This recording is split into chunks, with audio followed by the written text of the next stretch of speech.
折りたたみスマホの本命となるか。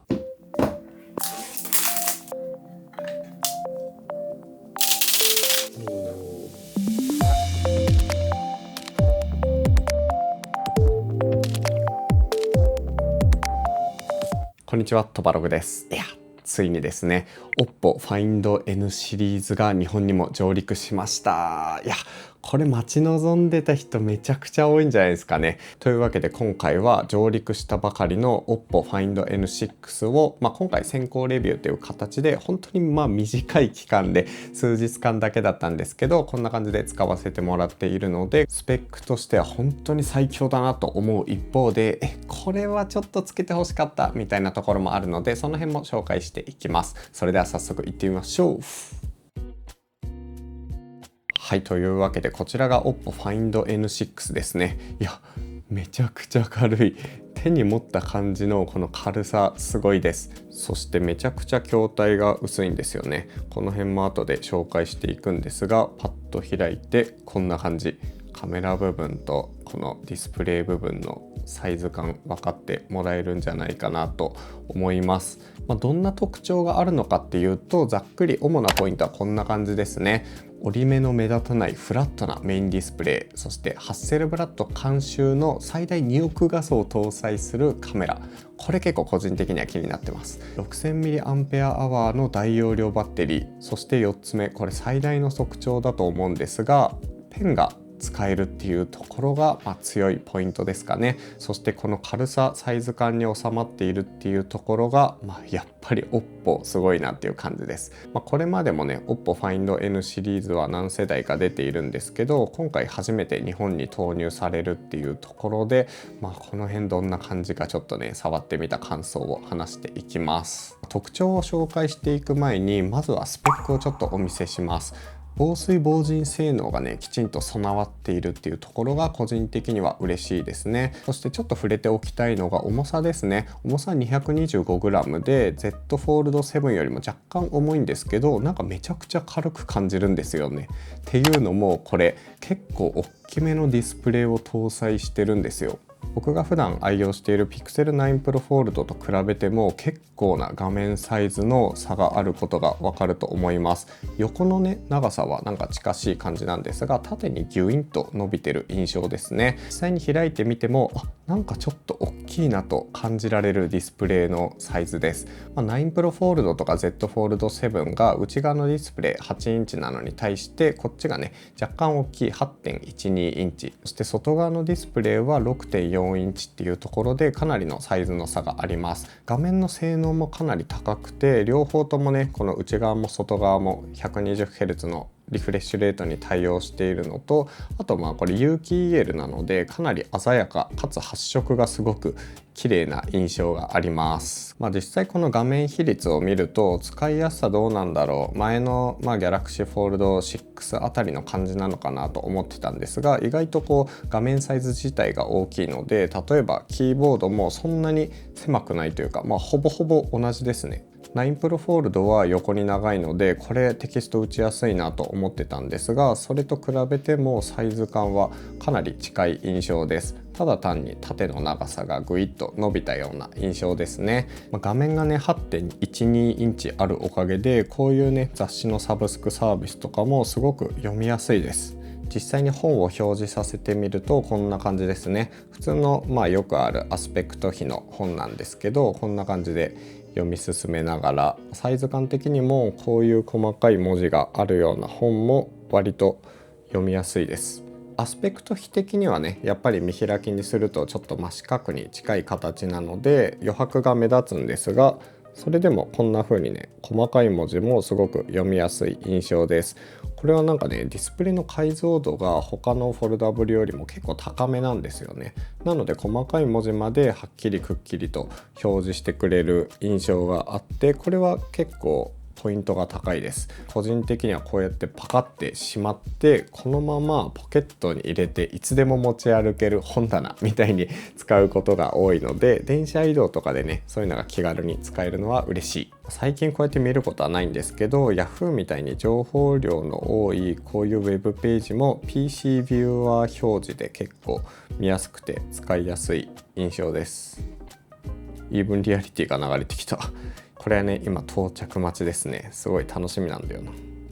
ぬるぬる、画面が 120Hz のリフレッシュレートなのですごいぬるぬるついてきてくれます。そしてさっきから、画面チラチラお見せしてるんですが、こんな風に普通に見てる分だと折り目がほぼほぼわからないですよね。こうやって光を当てると若干ここに折り目あるんだなっていうのはわかるんですが、普通にねこう光に当てないでそのままディスプレイを見ている状態だと全く気づかないレベルでしっかりとね折り目が隠されていることがわかります。僕が大好きな Pixel 9 Pro Fold と比べるとやっぱ一目瞭然ですね、この辺の差は。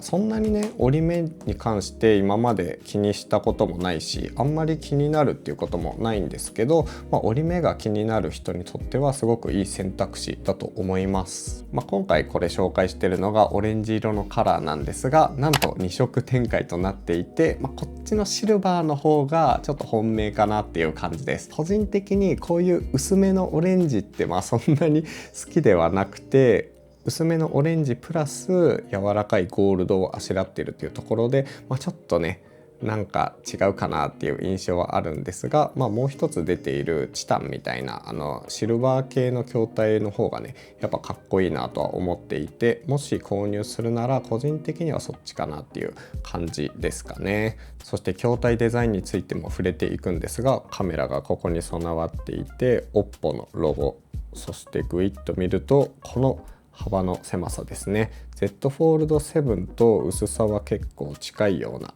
印象があります。でちゃんと艶消しが施されているのでなんか一体感がちゃんとありますね。上を見るとスピーカーが備わっていて、こっち側はこのショートカットボタンがあるのでショートカット割り当てとか、あと指紋認識センサーとか電源ボタン、そしてこっちからはこの薄さこんな感じ、もうギリギリまで差し迫った USB-C のポートとか、あと SIM カードスロットが備わっています。ちなみにこの USB-C 有線だと最大 80W の急速充電に対応しています。どんだけ速いんだよっていう感じで、 6000mAh って結構大容量だと思うんですが、それもね本当に一瞬で充電ができるイメージですかね。はい。で個人的に結構使ってみていいなと思うのが、このヒンジの開きやすさがすごく滑らかです。なんか薄いと結構ね引っかかるところがなくて、開く時にバチンって落ちそうな感じがしちゃうんですが、比較的これはなんか反動がしっかりついてくるこのバネみたいな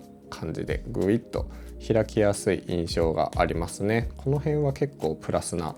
印象です。ちなみにこういうフォルダブルってケース悩むんですが、今回なんか中にねカーボンのケースが付属していました。これ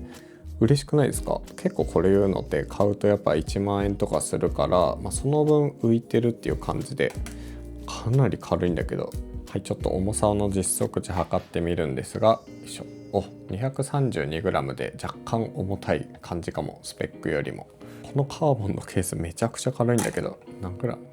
あ、15g、めちゃ軽いです。すご。実際にケース装着した状態だといや軽いですね。あともう一つなんか使い勝手めちゃいいなと感じるところはやっぱりねこう早いんですよね。動作がサクサクキビキビしてくれているので、このねページの書き換えとかが CPU が強いからかめちゃくちゃ早い気がしています。でこっちに移動したらまたこれでねさっとぬるっと動いてくれるところだし、画面遷移でこういう情報量がね多いページに行く時も何も止まらずに使えるので、この辺のなんかちょっと今カクついたなみたいなのを感じないところも使いやすい気持ちいいディスプレイっていうか、端末っていう印象付けてくれてるのかなって感じ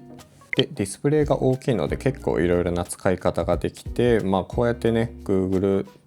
Chrome とかを表示してこんな感じでちょっとデスクトップモードっぽくね画面をこう配置してみたり、はたまた大きくしてみたり、画面上部にこんな感じで3点のポイントがあるんですが、これをこうやって動かしながら画面端にとりあえず追いやっておくみたいな、そういう使い方もできます。あとは他のフォルダブルと同じようにここにあるねドックからこうやって引っ張ってくると2画面とかができるようになって、よいしょで結構ね出先で動画の構成も考えたりするので、よくこういう AI ツールと調べ物、あともう一つはノーションとかですかね、ノート系のアプリ、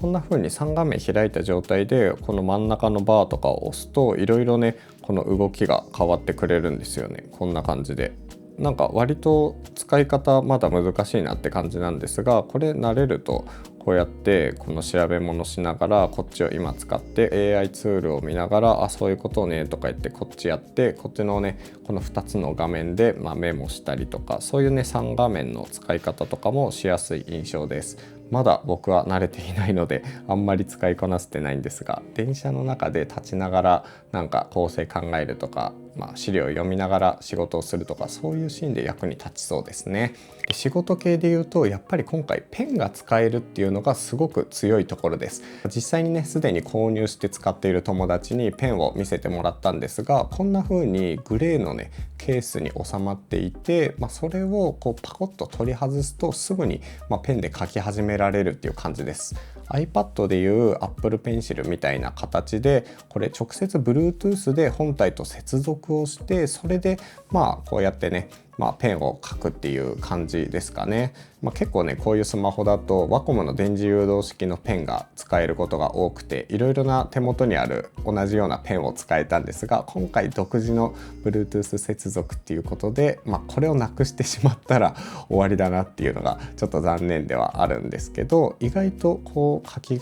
き心地もすごく滑らかで、本当にギャラクシーのウルトラシリーズとか、ギャラクシーのSペンみたいな感覚、柔らかさ、書き心地でスムーズにぬるぬると書くことができます。これは想像以上に使い勝手がいいなって感じですね。こんな風にボタンもついてるからボタンを押しながら別の機能を使ったりとか、そういうことがしやすいですね。僕の場合はめちゃくちゃペン使うってわけじゃないんですけど、なんか図解とか動画構成の時のメモとかをねこうやって書きながらそのまま AI に資料として読み込ませて、綺麗に整えてもらうっていう使い方をよくしているので、そういうのを想定した上でペンが使えるようにしたのかなっていうイメージですかね。個人的には今年の Z フォールド8とかもペンに対応してくるんじゃないかっていう気がしていて、それが出てからちょっとどうなんだろうっていう判断はしていきたい感じです。そして今回の Find N6 盛り上がっている理由としては、やっぱりフォルダブルなのに本格的に使えそうなカメラを搭載してるっていう点ですね。ハッセルブラッド監修のもので、基本的には3眼かな、2億画素 35mm 版換算で 23mm ぐらいの強いメインカメラと、あとは望遠ですね、ペリスコープタイプで 70mm ぐらいかな、換算でいうとの5000万画素のカメラ、そしてウルトラワイド、こちらも5000万画素で約 15mm 相当の画角焦点距離を搭載するという、基本的にはこの3眼がメインカメラです。でもう一つね小さめのカメラがあるんですが、これはトゥルーカラーカメラって言って、明るさとかホワイトバランスとかを、このカメラで判断した上でこっちのカメラで撮った時の色の自然さにね寄与してくれるっていうサポート的なカメラです。それとフロントカメラと、あとはここのパンチホールドカメラの合計6機搭載しているイメージですかね。はい、ちょっと実際にカメラも使ってみたんですけど、綺麗なんだけど期待していたよりも普通な印象ですね。どっちかっていうと結構 AI 補正で鮮やか&シャープになる絵っていう印象ですかね。どことなくねちょっとサムスン味があるなと思ったんですけど、調べた感じやっぱりセンサーはサムスン製だそうです。さっきも言った通り焦点距離は 15mm から 70mm までをカバーしているので、結構ね広い範囲をこんな感じでカバーしてくれるんじゃないかなと思います。最大120倍までのデジタルズームに対応しているので、結構ねゴリゴリの AI 補正にはなっちゃうんですけど、遠くの絵もはっきりと映ります。メインセンサーは 1.56 分の1センサーというところで、同じ2億画素なんだけど Z フォールド7よりもセンサーサイズが小さいみたいですね。普通に写真の UI はこんな感じなんですが、こっちに行くとハッセルブラッド高解像度撮影っていうのもできるようになっています。これもねちょっと補正感が強くて、なんか明るさとかがねちょっと調整難しいなっていう印象なんですが、最大2億画素の撮影ができるようになってます。これどういう風に撮ってるのかっていうと、2億画素の時は写真撮った後にカメラを動かさずにこんな感じで、一部こう補正しながら撮影してるみたいなんですよね。で今雑に2億画素撮ってみたんですけど、こんな感じでかなりねズームしてもここまでしっかり写してくれるんだっていうのがねすごく驚きではあります。ただ日常的にすごい使うっていうわけではないかなと思います。実際にね使っていいなと思ったのがこの 70mm のペリスコープカメラで撮った写真ですね。どうですか？結構いい感じにパキッとシャープなんだけど、やっぱりこの中望遠ならではのいい雰囲気に仕上がりやすい気がしています。Z フォールド7が確か1000万画素ぐらいだったんですけど、こっちはねしっかりと5000万画素あるので、例えばこういうねテーブルフォトを撮ったり植物をねカメラで撮ってるみたいなところだとかなり解像感ある写真に仕上がります。普段から5000万画素で使うっていうことはあんまりないと思うんですが、例えば子どもの運動会とか、ちょっとした劇みたいなやつでデジタルズームを使うっていう用途だと結構デジタルズームをしても遠くのものまで綺麗に映ると思うので、この解像度は結構嬉しいんじゃないかなと思います。ちなみにポートレートもこんな感じで切り取ってみたんですが、人物は結構綺麗にね切り取ってくれる、そして背景がぼかしてくれる印象なんですが、ちょっとね複雑なこういう葉っぱの描写のところとかは処理が若干甘いかなっていう感じ。この辺はねセンサーサイズも 1.5 分の1センサーだったり、そんなにね大きいセンサー搭載してるわけじゃないんですよ。なので光学性能的にカメラ的にもすごい強そうだから買い替えようっていうよりかは、